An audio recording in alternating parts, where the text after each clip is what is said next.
අද අපි ඉගෙන ගන්න යන්නේ දෙමළ භාෂාවේ ව්‍යංජන අක්ෂර. ව්‍යංජන අක්ෂර වලට දෙමළෙන් කියනවා මෙය්‍යලුත් උක්කල් කියලා. හරි. මෙය්‍යලුත් උක්කල් කියන්නේ ව්‍යංජන අක්ෂර. දෙමළ භාෂාවේ ව්‍යංජන අක්ෂර තියෙනවා 18ක්. අපි එකින් එක බලමු මේ 18 කොහොමද ලියන්නේ කියලා. මුලින්ම කයන්න.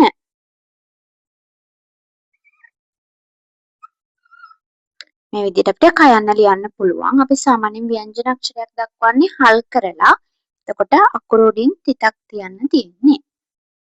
මේ අකුර සිංහල භාෂාවේ අල් කයන්නට සමානයි. අල් කයන්න. දෙවෙනි ව්‍යංජන අක්ෂරය තමයි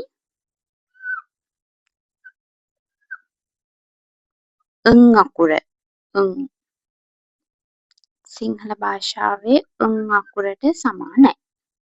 ඒකත් අපි හල් කරලා තමයි දක්වන්නේ. ව්‍යංජන අක්ෂරය. තුන්වෙනි ව්‍යංජන අක්ෂරය අල් චයන්න. හල් චයන්න. ඊට පස්සේ හතරවෙනි ව්‍යංජන අක්ෂරය අපි බලමු ඤ අකුර. ඤ.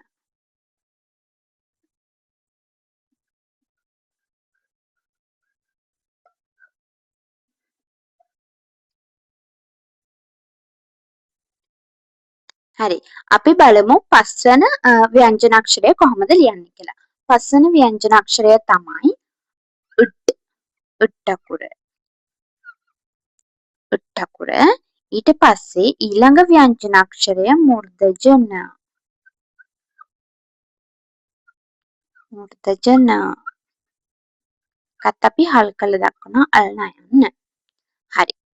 උට් අකුර ලිව්වා ඊට පස්සේ අල් නයන්න. ඔන්න ඊට පස්සේ එනවා ව්‍යංජන අක්ෂරය ත. හල් කරලා ලියනවා උත්. අල් තයන්න.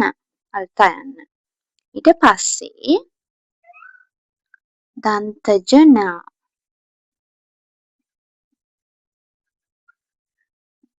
කත් අපි හල් කරලා ලියනවා අන්න අකුර.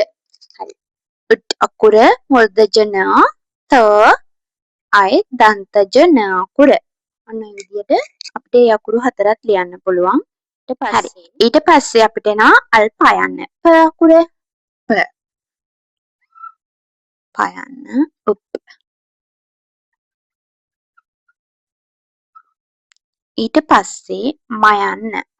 කත් අපි හල් කරන උඩින් ටිකක් තියලා අකුර. හරි. ඊට පස්සේ ය.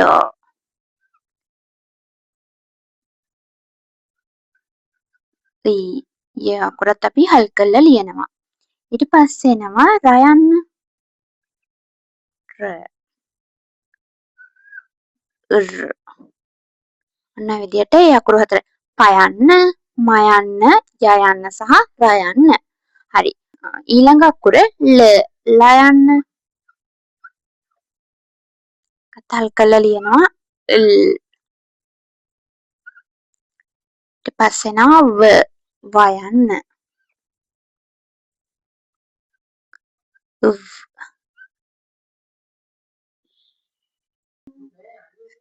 ඊට පස්සේ අපි බලමු ඊළඟ ව්‍යංජන අක්ෂරය කොහොමද ලියන්නේ කියලා.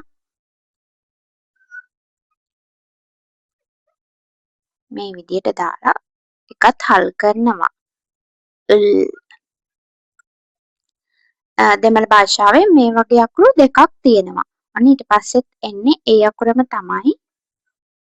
ඒකත් අපිට මේ විදිහට හල් කරලා ලියන්න පුළුවන්. හරි. ඔන්න ඊට පස්සේ අවසාන ව්‍යංජන අක්ෂර දෙක ඔක්කොම 18ක් තියෙනවානේ අන්තිම දෙක.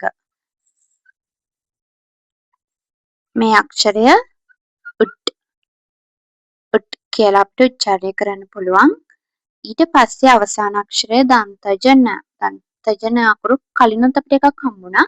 දෙමළ භාෂාවේ දන්තජන අකුරු දෙකක් තියෙනවා. ඔන්න ඔය විදිහට අපිට දෙමළ භාෂාවේ ව්‍යංජන අක්ෂර 18 හඳුනා ගන්න පුළුවන්. මේ දක්වා ඉගෙනගත්තු දෙමළ අකුරු ටික අපි බලමු. අකුරු 18ක් තියෙනවානේ. ඒකේ පළවෙනි අකුර ක එක හල් කළා අල් කයන්න. ඊට පස්සේ අකුර. ඊට පස්සේ ඔන්න තුන්වෙනියට එනවා උච් අල් ඡයන්න. ඊට පස්සේ ඤ අකුර ඤ. ඊට ඊට පස්සේ එනවා අල්ට යන්න උට්. ආයෙනවා මුර්ධජ න අකුර න් අකුර මුර්ධජ න.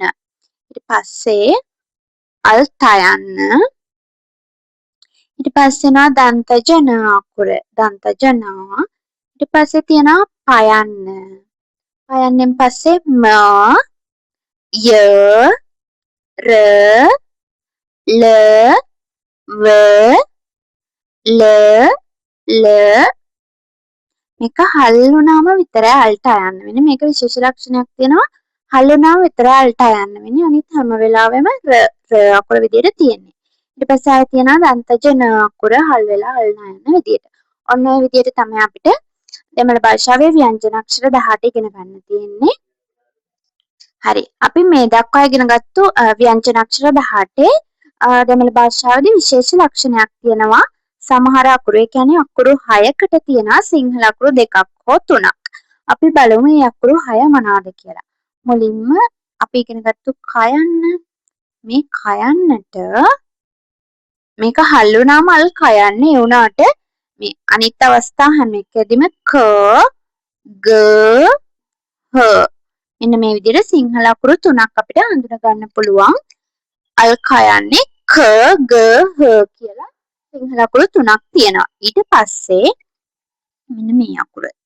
අපි උච් කියලා ඉගෙන ගත්තේ හල් වුණාම උච් කියලා ඉගෙන ගත්තු අකුරේ ඒකෙත් තියෙනවා අකුරු 3ක්. ස ච ජ කියලා ඒකෙත් තියෙනවා අකුරු 3ක්. ඊට පස්සේ ක කා ච ට ටයන්න. මෙන්න මේ ටයන්න මං කිව්වනේ හල් වුණා මේක අල් ටයන්න කියලා.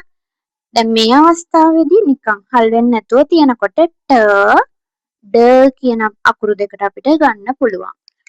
මේ දෙමළ අකුර ට ඩ කියන සිංහල අකුරු දෙකට අපිට ගන්න පුළුවන්. හතරවෙනි අකුර තමයි ප. මේක හල් වුණාම මං කිව්වා අල් පයන්න කියලා. හල් වෙලා නැති අවස්ථාවවලදී මේක අපිට ගන්න පුළුවන් පයන්නට සහ බයන්නට. ප බ කියලා අපිට මේ දෙමළ ප අකුර ගන්න පුළුවන් සිංහල පයන්නයි බයන්නයි.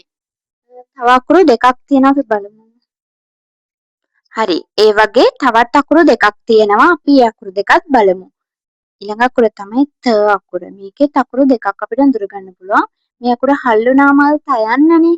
එතකොට නිකන් තියෙන අවස්ථාවලදී අපිට මේක පයන්නට වගේම දයන්නටත් ගන්න පුළුවන්.